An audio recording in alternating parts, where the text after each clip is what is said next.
নমস্কাৰ নিউজৰ বাতৰিলৈ স্বাগতম জনাই ষ্টুডিঅ'ৰ মজিয়াত মই উৎপল দাস চাহক আজিৰ বাতৰি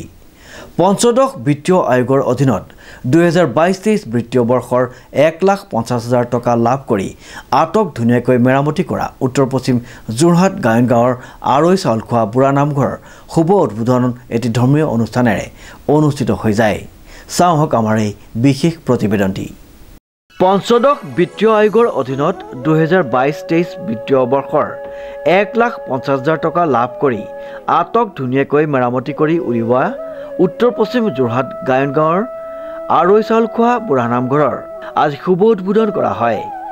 ৱাৰ্ড সদস্য ৰীতামণি নাজিৰ গায়নৰ উপস্থিতিত ফিটা কাটি মেৰামতিৰ শুভ উদ্বোধন কৰে 44 নং মধ্য সৰুচৰাই গাঁও পঞ্চায়তৰ সভাপতি পূৰ্ণিমা গগৈয়ে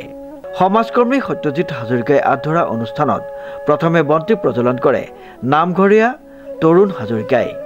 ইয়াৰ পাছতে পঞ্চায়তৰ সচিব পুলক বৰুৱাই নাৰিকল ভাঙে অনুষ্ঠানত পঞ্চায়তৰ প্ৰাক্তন সভাপতি মনোৰঞ্জন গগৈ পঞ্চায়তৰ হিচাপ ৰক্ষক জ্যোতি ডেকা সমাজকৰ্মী ৰন্তু গায়ন জিতু বৰা